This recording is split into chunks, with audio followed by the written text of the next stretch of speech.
2학기 미래자동차 로봇 캡스톤 디자인 1팀의 발표를 맡은 박재현입니다. 우선 저희의 초기 목표 설정 배경을 말씀드리도록 하겠습니다. 기존의 Gmapping 슬램의 결과물은 어퍼펜시 그리드 맵 형태로 출력돼서 갈 수 있는 곳, 가지 못하는 곳, 알지 못하는 곳 이렇게 세 가지로의 구분만 있을 뿐 구체적인 공간의 구성은 알 수 없었습니다. 따라서 공간이 무슨 물품으로 구성되어 있는지에 대한 정보까지 포함한 지도가 생성이 된다면 그 지도에 대한 더 많은 활용 방안이 생길 것이라고 생각을 했습니다. 따라서 저희 목표는 욜로 오브젝트 디텍션 모델과 Gmapping 슬램을 합쳐서 지도에 어떤 물체인지까지도 표시되는 2차원 지도를 만드는 것이 저희의 목표였습니다. 이런 목표를 해결하기 위해서 초기의 콘셉트는 일단 욜로토틀이라는 패키지를 제작하는 것이었습니다. 이 패키지의 기능은 바운딩 박스에 있는 외부의 모든 라이다 포인트는 폐기하고 해당 바운딩 박스 내부에 있는 라이다 포인트만 발행하는 필터 역할을 하는 패키지입니다. 따라서 그 각각의 물체에 대한 지도를 개별적으로 얻은 후 이 지도를 합친다면 저희가 원하는 최종 지도를 얻을 수 있을 것이라고 생각을 했습니다. 따라서 이 패키지의 결과물로서는 그 바운딩 박스 내부에 있는 인 바운딩 박스라는 토픽을 발행하는 것입니다. 그래서 최종 시스템 구성부는 다음과 같습니다. 그 결과물적으로 많이 나오는 Gmapping 슬램에서 결과물로 나오는 것은 필터 맵이라는 개별적인 바운딩 박스에 대한 지도와 전체 지도를 포함합니다. 구현 과정은 다음과 같습니다. 왼쪽에 있는 비디오를 보시면 이 비디오에서 농구공이 디텍트 될 때만 해당 레이저 스캔 데이터가 발행되고 있는 것을 볼 수 있습니다. 오른쪽 사진에 있는 빨간색 박스를 보시면 이 레이저 스캔 데이터가 농구공에 해당하는 둥근 형태만 발행이 되고 있는 것을 확인할 수 있습니다. 또한 두 번째 동영상을 보시면 전체 스캔 데이터와 그 다음에 농구공에 해당하는 데이터의 위치를 보실 수 있습니다. 그래서 이걸 확인해보면 지금 농구공 데이터가 전체 데이터의 위치에 정확하게 해당이 되는 것을 볼 수 있습니다. 그리고 이 지도를 보시면 그 앞쪽에 나오는 이 지도는 농구공 데이터만으로 만들어진 지도이고 그 다음에 그 백그라운드로 보이는 지도는 전체 지도인데 위치를 보시면 전체 공간에서 농구공 위치가 정확하게 반영되어 있는 모습을 볼 수 있습니다. 따라서 이 프로세스의 성능을 검증을 하기 위해서 두 가지 실험을 진행했습니다. 첫 번째는 농구공만 있는 환경이고 그 다음에 실험 두 번째는 공과 책이 있는 환경입니다.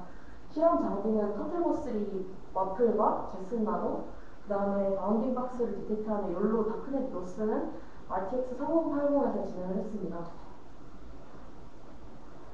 왼쪽 위에 있는 사진을 보시면 아까 그 농구공에 해당하는 지도이고 그 다음에 오른쪽에 있는 오리지널 맵 이 두 가지 이미지를 합쳐서 파이널 아웃풋을 얻었습니다.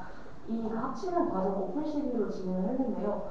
우선 오리지널 맵에서 블록을 추출하고 그 다음에 특징점을 매치해서 가장 많은 특징점을 가지고 있는 블록에 키포인트를 동그라미로 그리는 방식으로 이미지 프로세싱을 진행을 했습니다.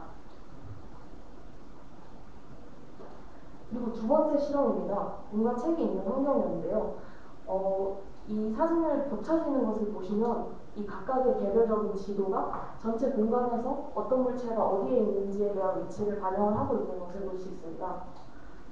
따라서 두 번째 실험의 최종적인 결과물은 오른쪽 아래에 보시는 것처럼 북과 스포츠 볼이라는 객체가 지도에 잘 표시되고 있는 것을 확인할 수 있습니다. 따라서 저희의 성공 항목 같은 경우는 일단 물체가 분류되고 라벨이 달려있는 2D 지도를 제작하는 것은 성공하였고 그 다음에 특정 물체에 대한 스캔 데이터를 발행하는 욜로토틀 필터가 정상적으로 작동하고 있는 것을 성공 항목으로 꼽을 수 있겠습니다. 하지만 아쉬운 항목은 저는 이와 같이 세 가지로 꼽았습니다. 이에 대해서는 리미테이션스 항목에서 조금 더 자세히 설명을 하도록 하겠습니다. 우선 물체 설정 자유도의 한계입니다. 농구공처럼 360도 어느 각도에서 보더라도 인식이 잘 되는 물체여야만 비교적 정확도가 높은 지도가 만들어지는 것을 확인할 수 있었습니다. 이와 같이 책 측면 같은 경우에는 인식되지 않아서 바운딩 박스에 스캔 데이터가 없는 모습을 확인할 수 있습니다. 그리고 두 번째는 물체를 놓는 위치의 한계입니다. 처음에 계획을 세웠을 때는 평소에 우리가 생활하는 환경에서 뭐 의자나 TV 이런 것을 디텍션 하려고 했으나 터틀봇을 그냥 그대로 개조하지 않고 그대로 사용하는 바람에 오브젝트 디텍션이 잘 되게 하기 위해서 통제된 환경을 만들고 물체를 바닥에 내려놓아야 했습니다. 그 다음에 세 번째 한계는 맵 제작의 한계입니다. 왼쪽에 보이시는 그 지도가 오른쪽에 보이는 물체는 똑같은 물체인 농구공을 가리키고 있지만 저희 율로토틀 패키지에서 나온 토픽으로 제작한 지도는 옆으로 뉘어서 상자 모양으로 동그라미 모양이 안 그려져 있는 것을 볼 수 있습니다.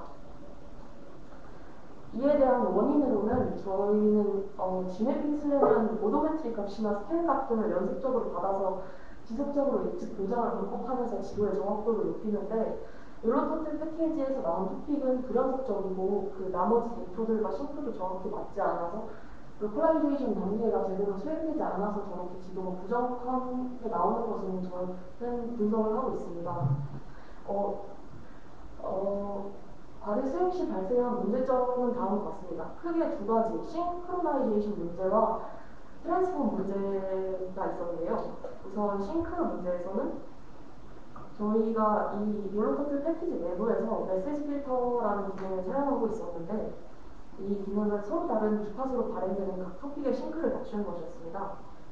그런데 바운딩 박싱즈를 그 데이터를 얻고 나서 그 다음에 다크넷 매스를 돌렸기 때문에 그 시점이 맞지 않아서 콜드 카운트가 잘 동작하지 않았는 문제가 있었는데 추가적으로 강제로 싱크를 맞춰주는 패키지를 따로 제작을 함으로써 해결을 할 수 있었고 마찬가지로 센서 데이터 획득 시점과 겟플레이 시점이 달라서 또 생기는 문제점도 패키지를 추가하거나 제작함으로써 해결할 수 있었습니다.